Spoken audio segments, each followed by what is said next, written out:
નમસ્તે, જય શ્રી કૃષ્ણ. હું નેહલ વાડોલિયા. થોડા દિવસ પહેલા કરણ જોશીએ તમને એક સફાઈ આપી છે એક વિડીયો તરફથી, રાઈટ, કે હેકરે આવું કંઈ નથી થયું, જૂની વાત છે, હેકરે લખ્યું છે. તો હું અહીંયા આવી છું એનું જસ્ટિફિકેશન દેવા માટે, પુરાવા સાથે. બરાબર છે? એનું કેવું એમ છે કે હેકરે લખ્યું છે.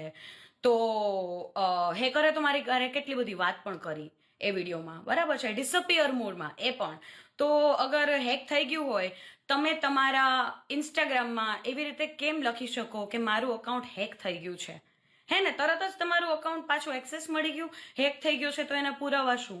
અને તમે કીધું કે મેસેજીસ તમારા ફ્રેન્ડ લોકોને પહોંચ્યા છે, હે ને, પૈસાની માંગણી કરે છે કે કામની માંગણી કરે છે, એવા મેસેજીસ પહોંચ્યા છે, તો એવા બસ તમે સ્ક્રીનશોટ જાહેર જનતામાં જાહેર કરી દો, બરાબર છે? અને તમે મને એવું કીધું હતું કે તમારા ફ્રેન્ડે લખ્યા છે, અને એ વસ્તુ ડિસઅપિયર મોડમાં વાત થઈ હતી આપણી. અને મેં પૂછ્યું કે જે વ્યક્તિ પોતાનો નંબર આપવામાં ગભરાય છે એ પોતાનો ફોન કેમ આપી દે કોઈ બીજા માણસને? તો કે મારા ફ્રેન્ડને મેં જ આપ્યો તો ફોન. અચ્છા, કોણે આપ્યો તો ફોન? મેં કીધું તારા ફ્રેન્ડને. તો કે મેં જ આપ્યો તો ફોન. ઓકે, તમે જોઈ લો, એના રિપ્લાય જોઈ લો, બરાબર છે, ડેટ સાથે તમે જોઈ લો. અહીંયા ડિસઅપિયર મોડ ને બધું થયું હતું, અને મેં જ આપ્યો તો જોવા. ઓકે, પછી પણ ઘણી બધી વાત થઈ. એના કહેવા પ્રમાણે આ બધી વાત પણ હેકર જ કરી રહ્યો છે. અને આ માણસ મને, અમારી કોઈ દિવસ ડિસઅપિયર મોડમાં વાત જ નથી થઈ. પહેલી વાર એવા મેસેજ જ્યારે આવ્યા તો એ બધું ડિસઅપિયર મોડમાં હતું. અને આ માણસે મને બહુ વર્ષો પહેલાં, જલ્દી બતાવી દઉં તમને લોકોને, મને મેસેજ કર્યા હતા, જોઈ લો તમે, બરાબર. અત્યારે મને બેન કહીને સંબોધી રહ્યા છે, આ જોઈ લો. એણે મારી સિરીઝ જોઈ હતી, બરાબર. આ લાઈક મેં 2026માં કર્યું છે, એના મૂવી, અને મારું મેં સ્ટોરી મૂકી હતી ને પછી, બરાબર. એટલે એક કોમન ફ્રેન્ડને મેં ફોન કરીને વાત કરી કે આ વસ્તુ મને હજમ નથી થઈ, શું કરવું છે આમાં. પછી એ લોકોએ ટાઈમ લીધો સોરી બોલવા માટે, અને 26 તારીખે ગ્રુપ કોલ કર્યો. જો મારા કહેવા પ્રમાણે મેં તમને કીધું, ગ્રુપ કોલ આવ્યો હતો આટલા લોકોનો. નંબર આમાં આવી જશે, એક જ મિનિટ બતાડું તોય.